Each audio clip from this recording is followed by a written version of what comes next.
અમીષા હરીશ વૈદ્ય. સમગ્ર વિગતમાં તો બધાએ છાપામાં કાલ વાંચેલી છે, પણ એનું મેઇન કારણ રંગોળીનું નથી, સોસાયટીના મેન્ટેનન્સ અને ખર્ચાનું જે હિસાબ માંગ્યું છે એ વિષયમાં છે કે સોસાયટીના આ લોકો જે જલસા પાર્ટીવાળાને જેમ આડેધડ ખર્ચા ચાલુ હતા એ બંધારણ વિરુદ્ધ કાર્ય કરતા હતા, જેનો મેં વિરોધ કરેલો છે, જેને લઈને હું આ જે 15-20 જણાને જ હું ખટકું છું.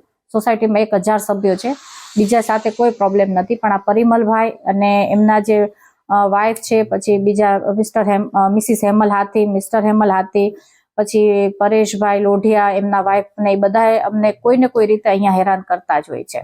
ના, મેં એ આક્ષેપ એમનો તદ્દન ખોટો છે. હું આરએમસીમાં કર્મચારી હતી અને હું 2016માં મેં મારી જાતે રિઝાઇન કરેલું છે. એવો રોફ જેવું એમને અત્યારે લાગ્યું છે, પણ એને મારી પાસે આરએમસી હોવાના કર્મચારી લે કે જેટલા કામ થતા હતા સોસાયટીના એ બધા કરાવી લીધા છે. પાણી લઈ આવું સોસાયટીમાં, વેરો ભરાવો, બધાના વેરા કઢાવવા, આધાર કાર્ડનું આ કામ, તો એ ત્યારે પણ હું એ જ વ્યક્તિ હતી ને અત્યારે એ જ વ્યક્તિ છું. પરંતુ મેં જ્યારે બંધારણ લાગુ કરવાની વાત કરીને ત્યારથી હું આ બધાને ખટકું છું.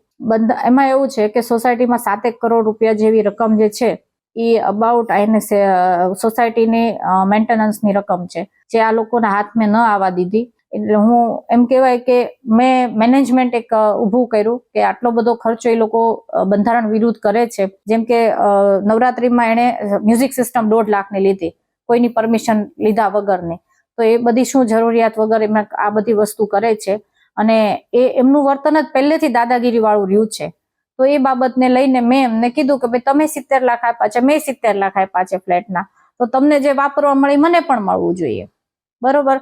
તો એને લઈને એમનું જે એક વસ્તુ છે કે એમનું ન ચાલ્યું અને એમનો ઈગો હર્ટ થયો, એને લઈને મને મારા પરિવારને લોકો હેરાન કરે, કોઈ ને કોઈ કારણથી આ લોકો મને ટોર્ચર કર્યા જ કરે છે.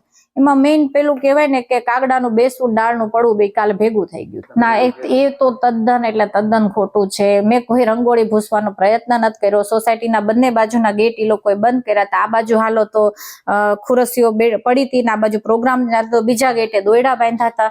અને હું લગ્નમાંથી ઘરે આવતી હતી, મારી પાસે મુદ્દા હતા 6 થી 7 ભારે સુટકેસ ને એ બધું.